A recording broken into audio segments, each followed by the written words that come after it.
Hi guys, welcome back to the channel. Sorry for the lack of videos. These days I've been so busy. Been shopping around for a new car. I haven't bought one in years. My cars are 20 years old and 25 years old. Cars these days are so complicated. I've also been busy covering up my pond for the winter. This is what my pond looks like now. The research I want to touch on today are probiotics. Probiotics are bacterial products that they use as supplements to promote gut health and general health. And as you can see here, the bacterial products they added in this koi food is a bacteria called Bacillus subtilis. And the amount of bacteria is measured in billions. So in this koi food, they added 1 billion bacterial cells per kilogram of this koi food. Just to put that number in perspective, this probiotic made for human consumption, they've added 5 billion bacterial cells per pill or jelly bean. To put that number into further perspective, there's about 10 billion bacteria that can be found in 1 gram of soil. There's an abundance of Bacillus subtilis in soil. And Bacillus subtilis is a gram-positive spore-forming bacteria. Spore-forming means that when the conditions aren't met, that there is a lack of nutrient or a lack of moisture, they turn into spores. Spores are very resistant. They are very resistant in their spore forms, which means they can resist UV radiation. They can survive very dry, very hot conditions. And gram-positive means it's just that they have a thick cell walls. Same types of bacteria that are found in your skin. Those types of bacteria are also gram-positive. Being in their spore forms, these bacteria can be also resistant to chemicals such as strong acids. Apparently they can also survive the stomach acids in your stomach. They are also very resistant to extreme cold. And also being in their spore form, they can get blown everywhere onto like leaves of your plants, on your roof, on your vegetables, and they can also be blown in your pond. Being able to be formed into spores, which is I'm guessing probably why they can be added into dry food such as your koi pellets. Being able to form spores is probably why I think these types of bacteria is the same type of bacteria that they add into your typical pond additives. Those are the types of bacterial products that you buy in stores to add to your pond, even though most, if not all the products, doesn't advertise the kind of bacteria they add into their products. There is, however, a company that sells pond additives that has a YouTube channel, and this is how I was able to ask what kind of bacteria they put in their products. And they answered, the bacteria we use in NV products is a strain of Bacillus subtilis. Don't get fooled thinking that your pond additives contain nitrifying bacteria, because they don't. For these bacteria to survive, they need oxygen, so they can't be bottled up. Either that or they must be refrigerated. For example, there's a company here that sells nitrifying bacteria to wastewater plants to solve their ammonia problems. They come in 2 bottles that must be mixed before use. One is the bottle that contains nitrifying bacteria, and the other one is called ammonia simulator, which contains the heterotrophic or facultative bacteria.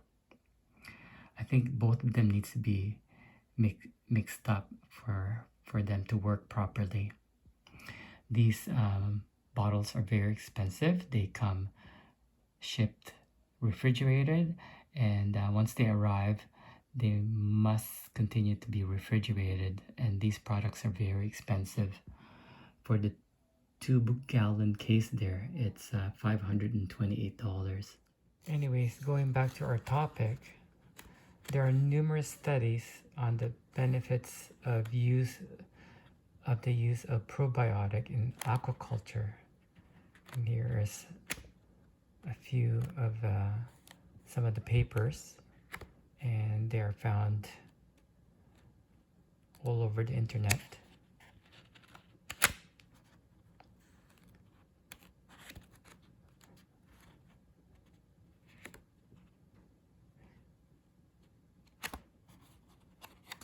And there's one here is specific to koi carp, and it's titled "The Impact of Implications of Probiotic Bacillus subtilis on the Health and Growth of Koi Carp." And what they found in the study is if they added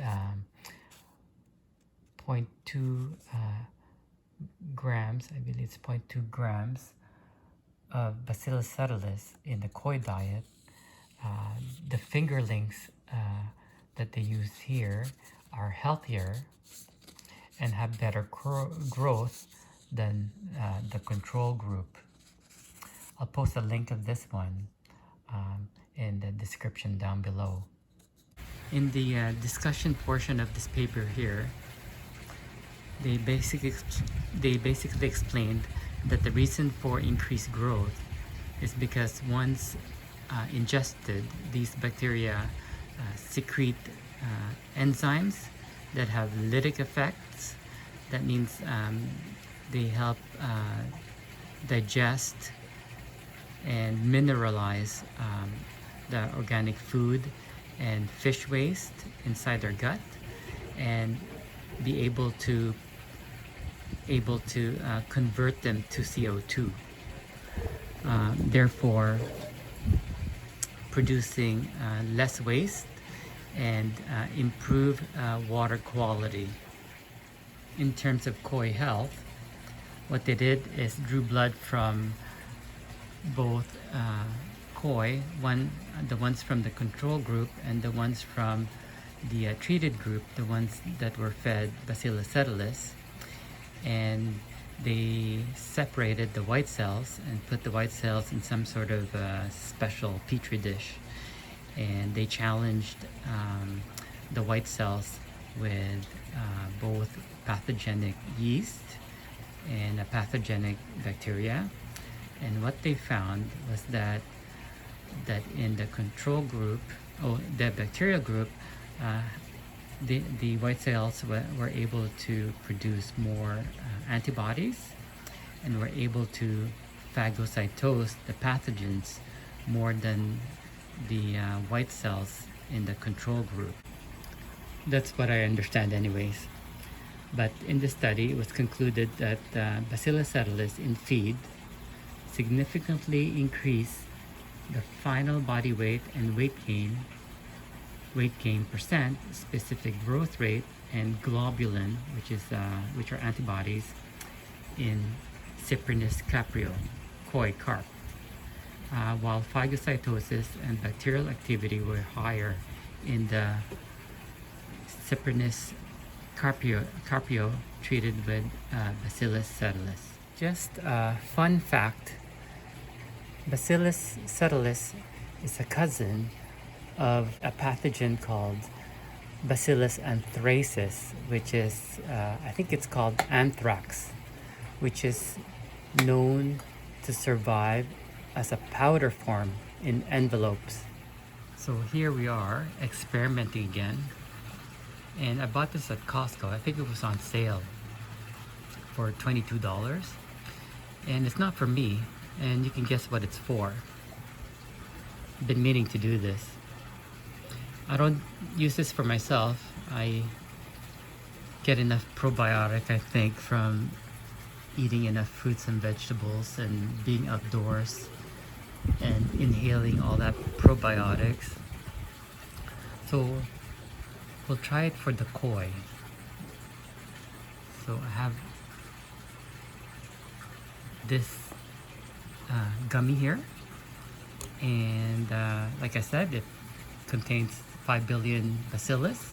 Let's see, maybe we'll give half to the koi. Ooh, it's thick. I guess I can try and taste what it's like.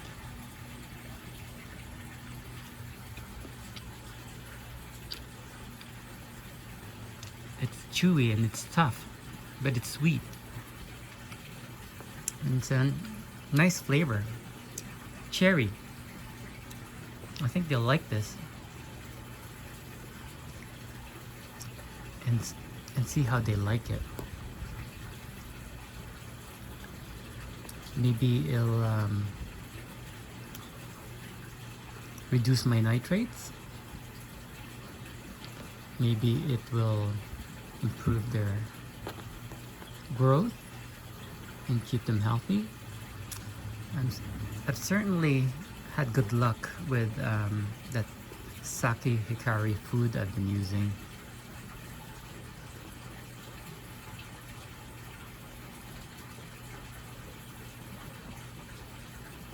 It actually tastes good. Finish the rest of this.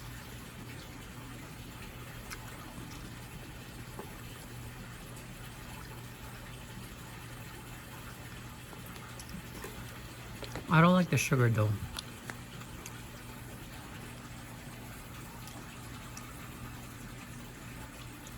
It contains sugar, glucose, cane sugar, natural fruit juice, pineapple, etc.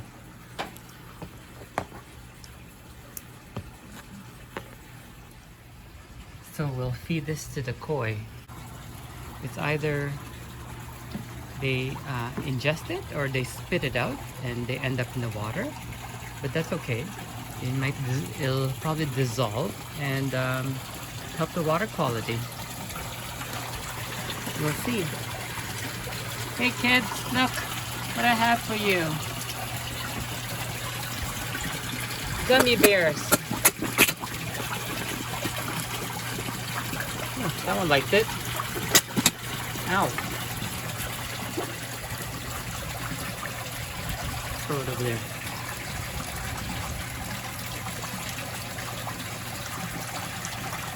That one spit it out.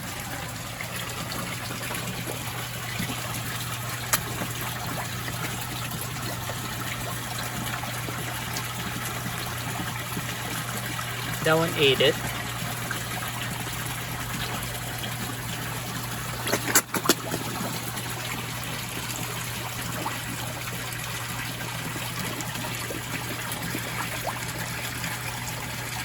Carla swallowed it.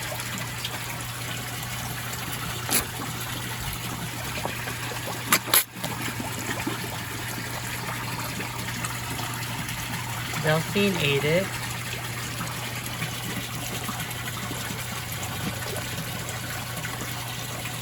How about chemistry?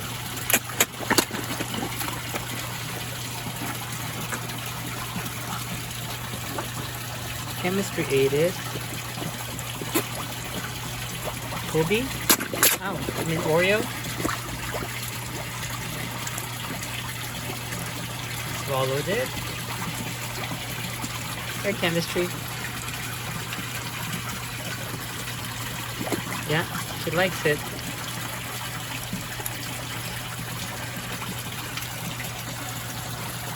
Beluga is a very picky eater.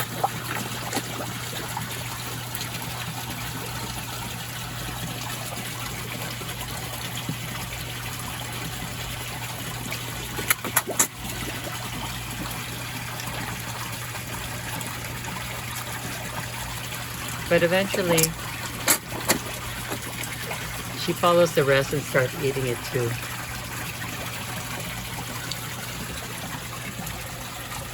So,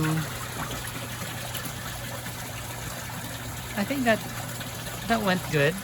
Well guys, thanks again for watching another one of my videos.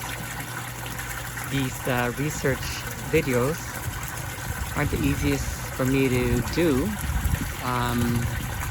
but I hope you find it educational. I certainly did doing the research. This particular video is to commemorate my 400 subscriber, and if you like these kinds of videos, I have other ones in my channel.